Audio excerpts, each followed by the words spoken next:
Selamat pagi, selamat siang, selamat sore, serta selamat malam untuk Bisdita dan rekan-rekan sekalian.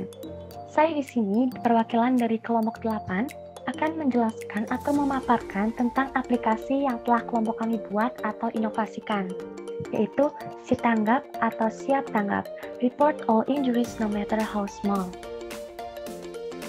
Selanjutnya, perkenalan dari kelompok kami, kelompok 8. Dalam kelompok 8 ini tentunya saya tidak sendiri, melainkan saya bersama rekan saya, yaitu ada Ari Mulyananda Siregar atau yang biasa dipanggil Ari, serta Prias Dewi Pratiwi atau yang biasa dipanggil Dewi. Serta tidak lupa saya sendiri, Tessa Lenika Angelina Neil atau biasa dipanggil Tessa. Selanjutnya, di sini saya akan menjelaskan pada bagian 1 mengenai pengenalan topik. Selanjutnya, dari latar belakang kelompok kami membentuk aplikasi ini adalah mengenai bencana. Jadi, apa itu pengertian bencana? Bencana sendiri adalah rangkaian peristiwa yang mengancam dan mengganggu kehidupan masyarakat yang disebabkan baik oleh faktor alam maupun faktor non-alam. Contoh bencana yang disebabkan faktor alam antara lain ada banjir, tanah longsor, tsunami, angin puting beliung, dan lain-lainnya. Untuk bencana faktor manusia atau non-alam, contohnya seperti kebakaran, kecelakaan lalu lintas, dan masih banyak lagi. Selanjutnya, apa itu dampak dari bencana sendiri? Dampak dari bencana alam seperti melingkupi aspek penduduk, aspek pemerintah, aspek ekonomi, aspek sarana atau prasarana, dan aspek lingkungan. Kita sesama manusia juga harus mengetahui dampak dari bencana alam ini sendiri, sehingga kita diharapkan mampu memiliki kesiapsiagaan. Kesiapsiagaan ini berupa memahami bahaya apa yang akan ditimbulkan dari bencana tersebut, atau dengan kata lain, apa dampak dari bencana ini. Selanjutnya, sebab akibat.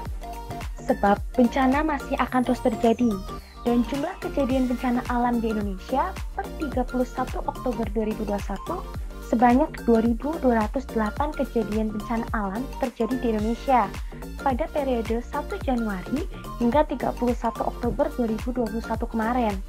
Data ini diambil dari databox.katadata.co.id. Data ini juga belum termasuk data bencana non-alam, sehingga dapat dilihat bahwa bencana alam masih akan terus terjadi atau melanda. Lalu akibatnya. Akibat dari bencana mencakup kerusakan infrastruktur yang dapat mengganggu aktivitas sosial. Dampak dalam bidang sosial mencakup kematian, luka-luka, sakit, hilangnya tempat tinggal, dan kekacauan komunitas. Sementara kerusakan lingkungan dapat mencakup hancurnya hutan yang melindungi daratan. Dan data ini diambil dari Wikipedia. Next, ada masalah yang dihadapi. Masalah yang dihadapi yang pertama ada aplikasi hanya menampilkan info-info mengenai bencana alam dan BMKG. Kita mengetahui masalah ini karena sebelumnya kelompok kami telah melakukan survei atau mengumpulkan beberapa aplikasi yang menyerupai aplikasi kami, sehingga kami dapat menarik kesimpulan bahwa aplikasi-aplikasi yang telah kami kumpulkan ini hanya menampilkan info-info mengenai bencana alam dan BMKG. Selanjutnya ada masyarakat membutuhkan waktu pengevakuasian lebih cepat untuk bencana darurat. Sedangkan untuk saat ini beberapa tim SAR masih kewalahan untuk melayani masyarakat. Selain itu, masalah lainnya ada masyarakat juga perlu menghubungi keluarga, saudara, teman, dan lain-lain untuk menginfokan mengenai bencana yang sedang terjadi ataupun mungkin mereka membutuhkan pertolongan. Dan yang terakhir ada masalah yang dihadapi adalah tujuan. Tujuannya adalah untuk dapat waspada terhadap bencana yang sedang terjadi dan membantu menghubungi pertolongan terdekat untuk pengevakuasian korban. Selamat pagi Bapak Ibu dan teman-teman semuanya. Perkenalkan, nama saya Ari Mulyananda Siregar, NPM 2107111072. Jadi pada kesempatan kali ini saya akan menjelaskan usulan solusi dari permasalahan yang telah dijelaskan oleh teman saya sebelumnya.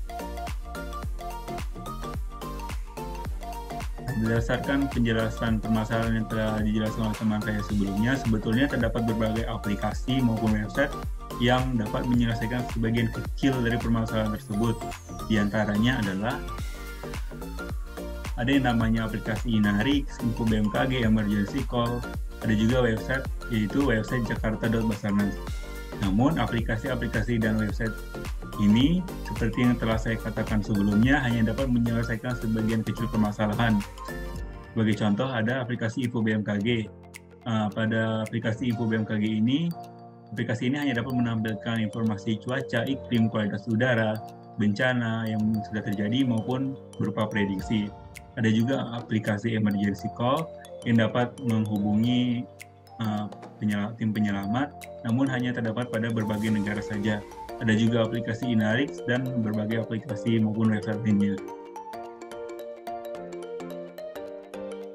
Maka dari itu, kami membuat aplikasi Sitanggap. Jadi aplikasi ini hasil inovasi kami yang memiliki beberapa keunggulan. Di antaranya yang pertama adalah aplikasi ini dapat mendeteksi bencana secara mendadak. Karena aplikasi ini langsung terintegrasi dengan tim SAR, maka laporan-laporan yang masuk akan langsung dibaca oleh tim SAR, sehingga tim SAR mengetahui mengetahui bencana-bencana yang bersifat mendadak. Sebagai contoh ada banjir bandang, kebakaran, dan lain sebagainya. Kemudian aplikasi kami secara waktu dapat lebih akurat dan lebih efisien. Karena dengan adanya fitur GPS dan langsung terintegrasi dengan tim penyelamat, maka penyelamatan bisa dilakukan secara lebih cepat, tepat, akurat, dan terukur. Nah, dari permasalahan dan inovasi tersebut, maka lahirlah solusi, yaitu aplikasi Sitanggap ini sendiri. Jadi, aplikasi Sitanggap sendiri mempunyai slogan, yaitu siap melayani, siap menyelamatkan. Secara singkat, aplikasi ini adalah aplikasi yang berfungsi sebagai penghubung antara tim penyelamat dan korban bencana. Tujuan dari dibuatnya aplikasi ini adalah untuk meminimalisir jatuhnya korban jiwa dan dapat menolong secara cepat, tepat, akurat, dan terukur. Sitanggap sendiri hadir dengan berbagai layanan yang merupakan fitur-fiturnya. Di antaranya ada emergency call, falta lokasi, panduan pertolongan, info potensi bencana, dan juga chatting. Emergency call sendiri merupakan fitur utama dari aplikasi ini, yaitu berupa tombol darurat yang dapat memanggil tim SAR. Ada juga peta lokasi yang menampilkan titik-titik pos serta titik-titik bencana, supaya pengguna tersebut dapat menghindari area tersebut. Ada juga panduan pertolongan yang berisi panduan-panduan pertolongan pertama pada bencana, berbagai bencana. Ada juga info potensi bencana, yaitu menampilkan prediksi-prediksi bencana yang terakurat, sumbernya langsung dari BMKG. Ada juga fitur chatting yang sekiranya sangat penting, yang dapat menghubungkan antara pengguna satu dan pengguna lainnya. Entah itu untuk menghubungi teman, kerabat, keluarga, dan lain sebagainya. Dari solusi yang kami paparkan, ada juga potensi yang dapat dikembangkan dari solusi tersebut, yaitu ada di bidang ekonomi, bidang sosial, bidang politik, dan bidang budaya. Jadi fitur donasi yang terdapat dari aplikasi kami tentunya dapat membantu dalam bidang ekonomi. Tentunya aplikasi kami juga dapat membantu pemerintah dalam keamanan warga yang merupakan bidang politik. Dari bidang sosial, aplikasi kami dapat meningkatkan kepedulian sesama. Dari bidang budaya, aplikasi kami juga dapat meningkatkan solidaritas dari keberagaman warga-warganya. Demikian adalah penjelasan saya mengenai solusi dari permasalahan yang telah dijelaskan oleh teman saya sebelumnya. Kemudian selanjutnya akan dijelaskan oleh teman saya. Terima kasih. Setelah mengetahui keadaan bencana di Indonesia, kami merancang sebuah mock-up dari solusi yang telah kami tawarkan tadi. Berikut ini merupakan alur bagan program dari aplikasi kami, yakni Sitanggap. Alur ini dimulai di mana semua solusi yang telah kami inovasikan tadi hadir dalam sebuah fitur-fitur yang dapat digunakan langsung oleh masyarakat. Ada 4 fitur dalam bagan ini. Yang pertama, merupakan fitur panduan pertolongan. Di sebelah kiri bagan, jika kalian dapat lihat, itu merupakan fitur yang berisikan berbagai artikel atau panduan-panduan yang dapat masyarakat gunakan saat menghadapi suatu bencana. Lalu di sebelahnya ada fitur utama kami, yakni emergency call, terdiri dari fitur chatting ataupun calling. Di chatting di sini merupakan fitur yang membebaskan pengguna melakukan komunikasi chat, membahas suatu topik bencana, atau meminta pertolongan kepada teman, pengguna lain, ataupun keluarga. Lalu calling di sini merupakan fitur yang dapat menghubungkan pengguna dan tim SAR secara langsung untuk mendapatkan suatu pertolongan segera. Selain itu, kalian juga dapat menggunakan fitur calling ini untuk menghubungi seperti panggilan telepon biasa kepada pengguna aplikasi, teman atau keluarga kalian, dan berbagai kontak pusat bantuan secara resmi. Lalu di sebelahnya lagi ada fitur peta di mana pengguna aplikasi dapat mencari sebuah lokasi maupun titik bencana yang telah terjadi sehingga dapat menghindari area-area tersebut. Lalu yang di pojok kanan merupakan fitur info potensi bencana. Ini merupakan fitur beranda. Aplikasi Sitanggap menghadirkan info terkini dari BMKG langsung akan bencana apa yang sedang terjadi sehingga masyarakat dapat berhati-hati. Di sini merupakan flow dari aplikasi kami. Flow mockup kami dibuat menggunakan Figma. Kalian bisa lihat di sini. Lalu ini merupakan section login dari aplikasi kami Sitanggap. Jika sudah memiliki akun, kalian dapat login. Jika belum memiliki akun, kalian dapat register terlebih dahulu. Nah, di sini merupakan fitur tangkapan layar dari aplikasi kami. Ada 4, seperti bagan alur program tadi. Yang pertama adalah beranda kami, yakni info potensi bencana.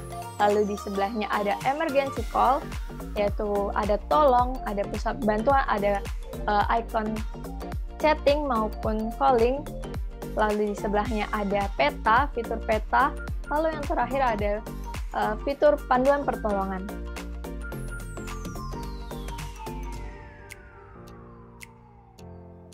Bagi pengguna yang belum punya akun dapat register terlebih dahulu atau jika sudah memiliki akun dapat login. Lalu ini adalah beranda tampilan awal dan di sini adalah peta-peta lokasinya. Ini adalah panggilan, chatting, fitur yang kami hadirkan, emergency call, ini adalah riwayat panggilan dan ini adalah riwayat chatting yang dapat kalian lakukan. Lalu di bawahnya ada pusat bantuan berisikan nomor-nomor resmi dari kontak-kontak darurat baik rumah sakit, polisi, dan lain sebagainya. Lalu ini merupakan buku panduan, kalian dapat membaca artikel-artikel berguna saat menghadapi suatu bencana sehingga diharapkan tidak panik dan dapat melakukan sesuatu saat bencana terjadi. Lalu habis itu ada akun data diri kalian di sini.